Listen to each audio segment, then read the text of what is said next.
আঙুর ফল সকলেরই কম বেশি প্রিয়। বিদেশি ফল হলেও ভারতে জনপ্রিয় এই আঙুর। এবারে জয়নগরের দক্ষিণ বারাসাতে আঙুর ফল চাষ করে তাক লাগালেন এক চাষি।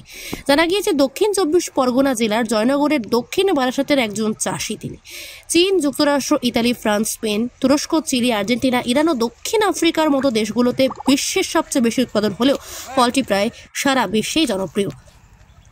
দক্ষিণ 24 পরগনা জেলার বিভিন্ন বাজারেও পাওয়া যায় সবুজ ও লাল বা কালো রঙের আঙুর। ভারতবর্ষের প্রায় সর্বত্রই এই ফলটি চাহিদা থাকলেও আবহাওয়া, মাটি ও বাণিজ্যিক চাষের জ্ঞানের অভাব সহ নানান কারণে পশ্চিমবঙ্গের দক্ষিণ 24 পরগনা জেলায় এই ফল চাষের আগ্রহ খুব একটা দেখা যায় না।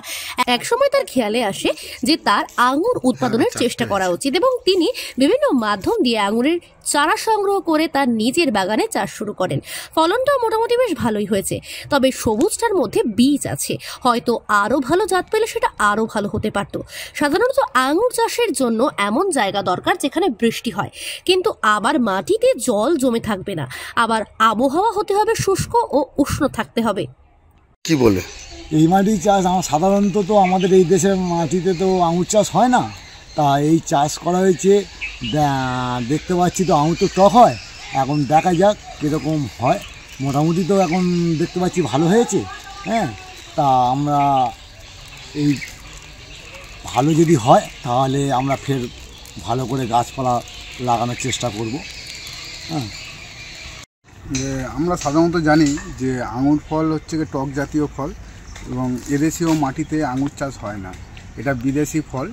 তো আমি যথাসম্ভব চারা নিয়ে এসে রোপণ করেছি এবং দেখলাম যে আঙুর ফলটা বেশ ভালো হয়েছে এবং এখনও পর্যন্ত খাইও নি, সবে ফলন সবে ধরেছে।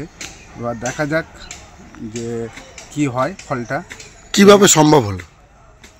ফলটা সম্ভব হলো যে আমার এক বন্ধু মারফত সে আমাকে উপদেশ দিয়েছিল যে এই মাটিতে হওয়ারও সম্ভাবনা আছে।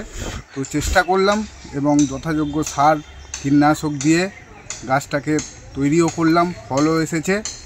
এবার দেখা যাক, এবং আমি চাই যে আরও সব কৃষকরা তারা এই বীজ রোপণ করুক এবং আমাদের এই বারাসাত অঞ্চলে যাতে আরও যা বেশি সংখ্যক কৃষক রয়েছে তারা যাতে এসে এই চারা গাছগুলোকে আরও বেশি ফলের যাতে আমদানি করা যায় সেদিকটাই একটু ভেবে দেখবেন। আপনি কি জটিল কিছু সমস্যায় ভুগছেন? সমাধান পেতে চান?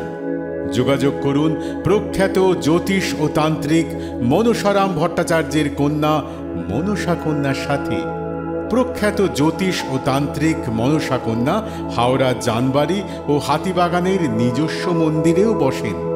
যোগাযোগ 9830106967 আর 9239655323।